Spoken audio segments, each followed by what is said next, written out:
first director of the Princeton Institute in 1931, who observed free societies of scholars, free because mature persons, animated by intellectual purposes, must be left to pursue their own ends in their own ways. End of reference. It's certainly true that these are spaces in which scholars should be left to pursue their own ends and their own interests. And if they so choose, that elusive footnote that has eluded a topic for decades. We expect this institute to behave no differently from this.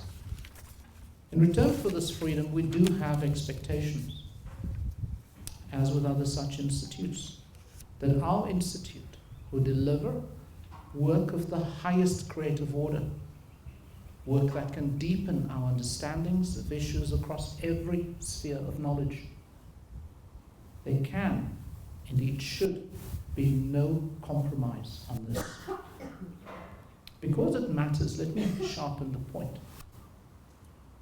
Quite simply, the standard we expect from this initiative is a gold standard, given that we're in gold territory, and we will make no apology for the fact that we will try, make every effort to populate as much of its activities as possible with Nobel laureates and in the humanities with Holberg Prize winners. At the same time, we will reach towards partnerships with our peer institutions here in Gauteng and elsewhere in the country. I put this province in particular first because this Johannesburg Institute for Advanced Studies is the first in this province. First in the country in Africa's industrial manufacturing and financial heartland. It is here in Gauteng that our country and our continent faces a range of global challenges. This morning I also shared an increasing, intense concern of mine, and that is that our planet is at its deepest point of peril than ever before. This is in part because of the development paradigm that dominates world thinking in economic and social development. It cannot be the case that as Africa grows from a population of 1.2 billion to 2.1 billion in 2030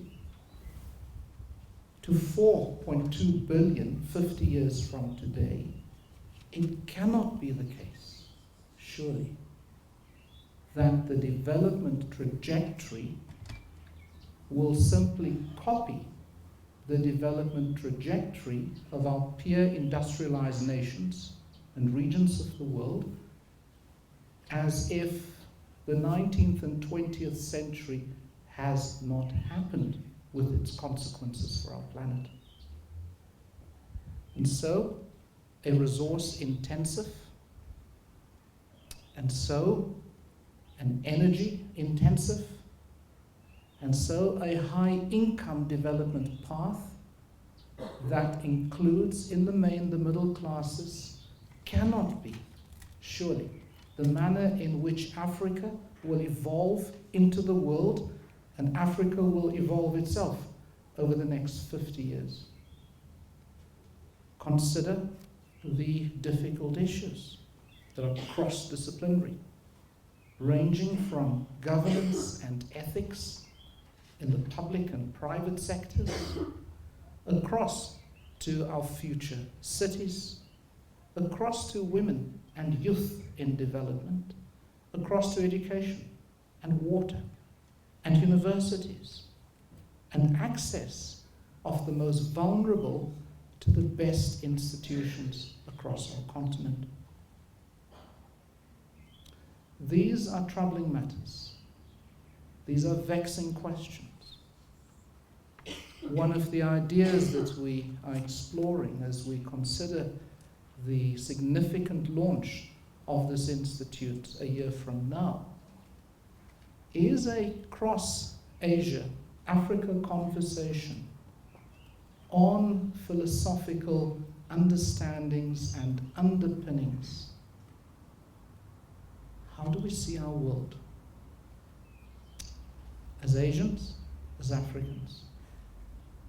More importantly, how do we see our world 30 and 50 years from now?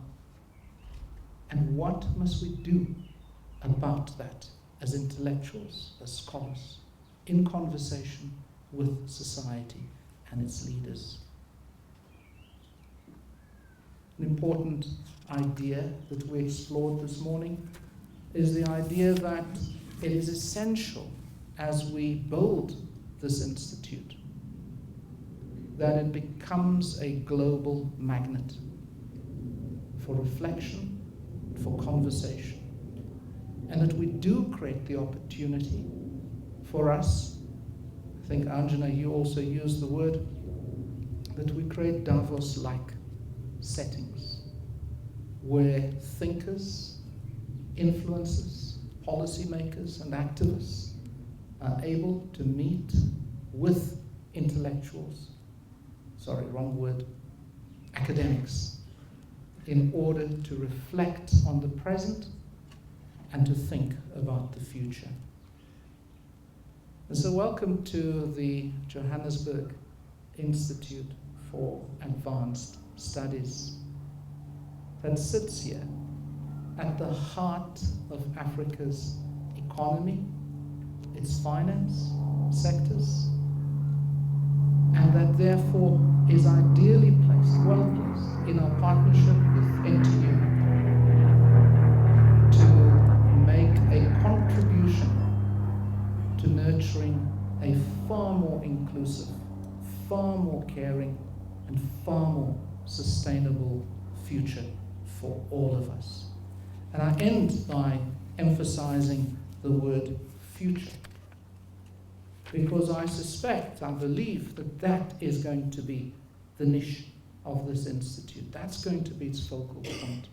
Future thinking, future scoping, so that we can influence the future that our grandchildren and their children may have the chance to thrive in. I should say that ABC doesn't sound great, right? Buildings ABC doesn't sound great, right? And so we will initiate with the university's naming committee, beginning today with you, inviting your thoughts and ideas as to how, through the names, we can project a Pan-African and a global perspective of this institute. At the same time, as I close, this sounds like my local religious minister in conclusion. And finally,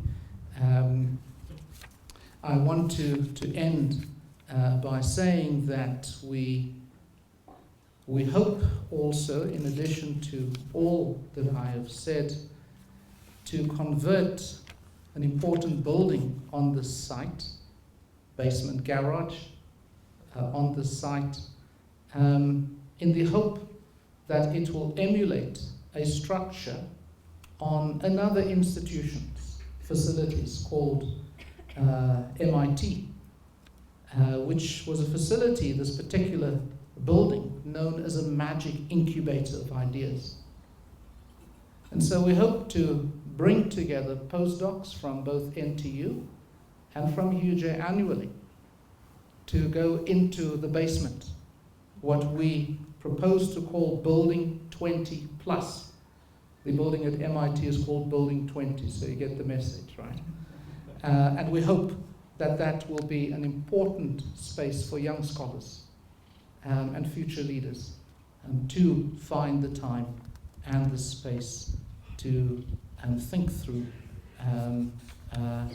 some of the wicked problems that we continue to face today.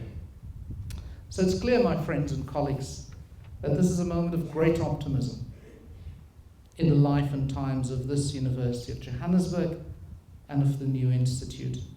And so I give thanks to each one of you for finding time to join us. And again, I pay tribute to all of those who have their hands in the making of this amazing Johannesburg Institute for Advanced Studies. Thank you very much. Thanks, Peter.